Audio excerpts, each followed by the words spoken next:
Hey everyone, welcome back to the channel. We're going to give a quick update on the 1993 GMC 1500 that I've been working on. That was my grandfather's.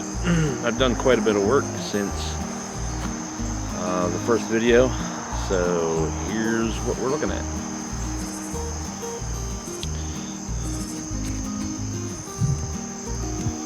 Okay. First thing we did was remove the bed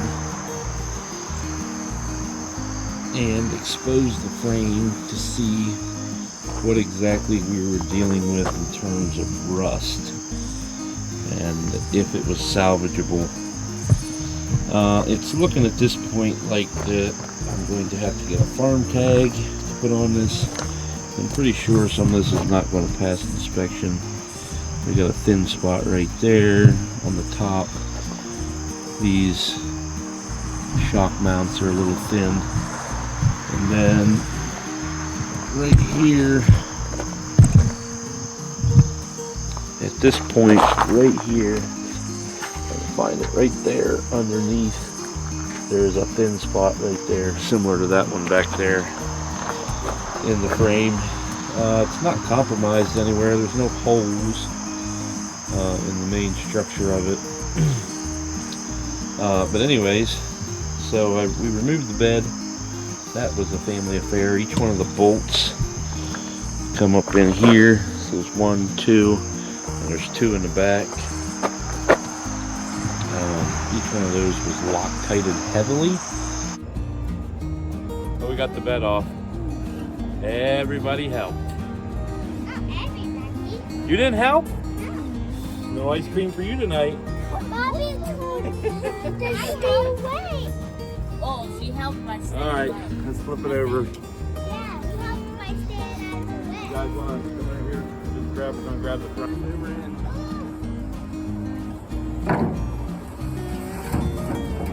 I hear all the rest going to Over there. Oh, yeah, I'm on. Okay. Ask her back up. That way. You got it. Like that,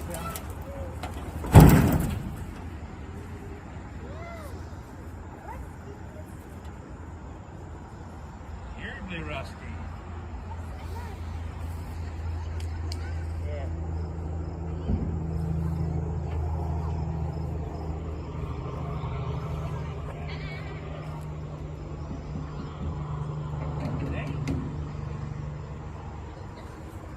Dusty, but no rusty.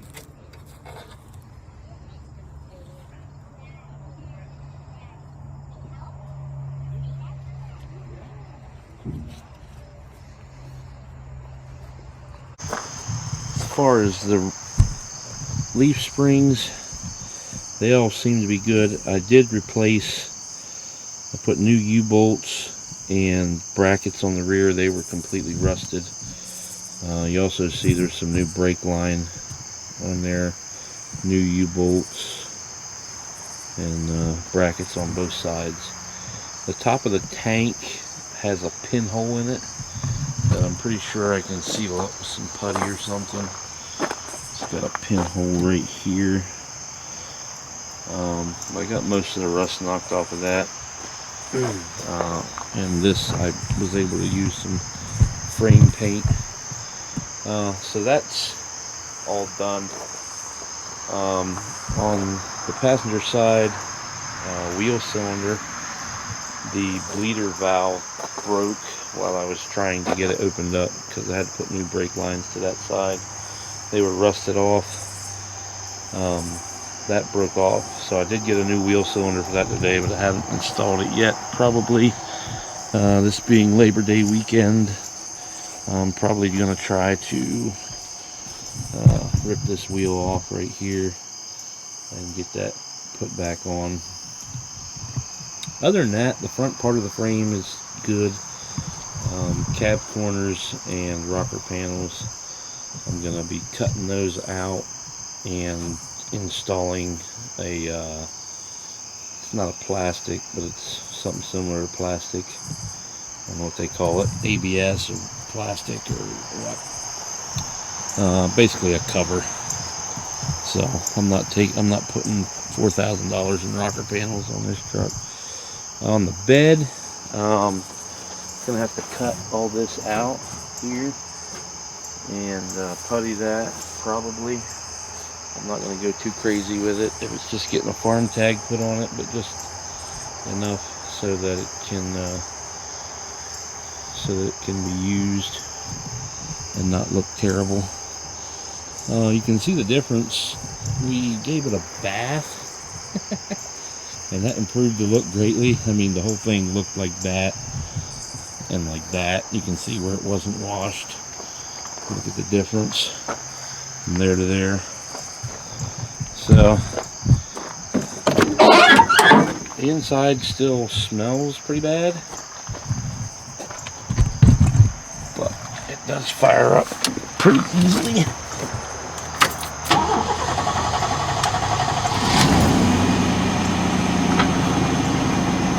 Fired up.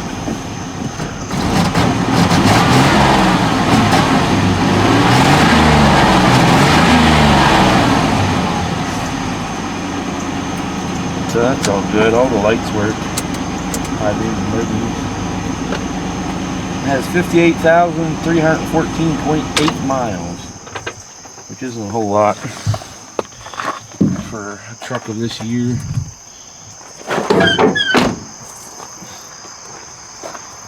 Okay, around the front, I took the old bumper off that was rusted through right here and on the other corner, and I put a new old bumper on. The grill, you see right here, it's broken. That was a spike I hit, actually, on Little Buffalo Road. And the hood has a couple spots where the paint's coming off. This door here, you'll notice, is a different color from the rest of the truck. It's also got a very nice hum to it. I was working on it today with the pry bar. Must not be catching anymore. What happened was, me and a friend were hunting pheasants. We were hunting small game, and we were coming in for the day, and we happened to drive by a pheasant standing in a field, cornfield. And so I stopped, and he hopped out and ran back to see if he could look at it through the binoculars. And I tried to back the truck up. The door was open, and that corner caught the edge of the bank on the side of the road and pulled this whole door out this way and pulled that all in. So that was a pheasant that did that.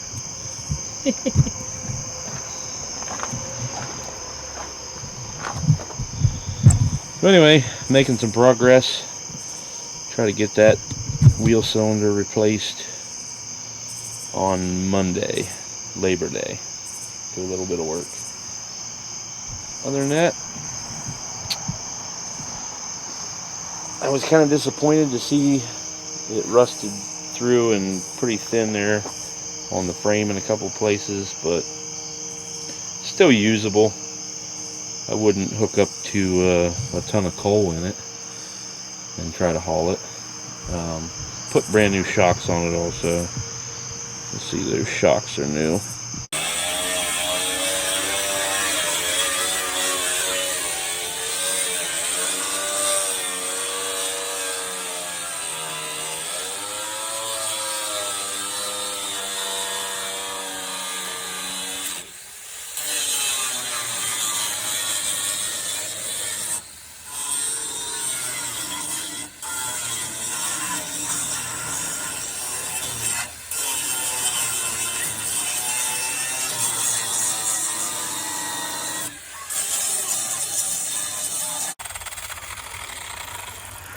All right, we got to remove these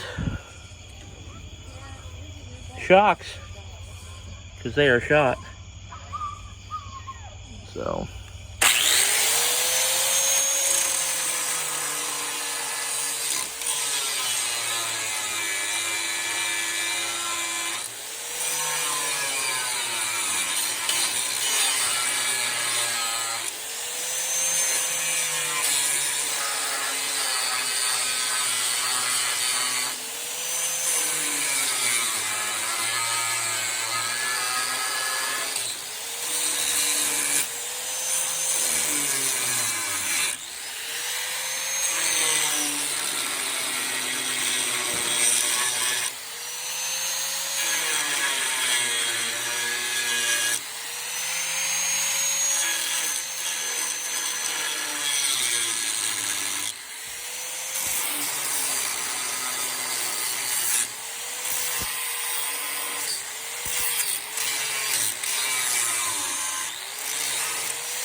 There she is.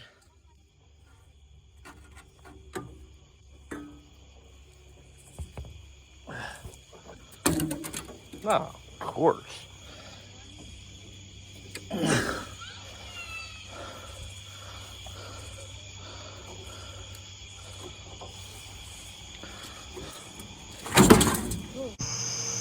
So, and then there's a new brake line that ran up along the inside of the frame rail that was rusted.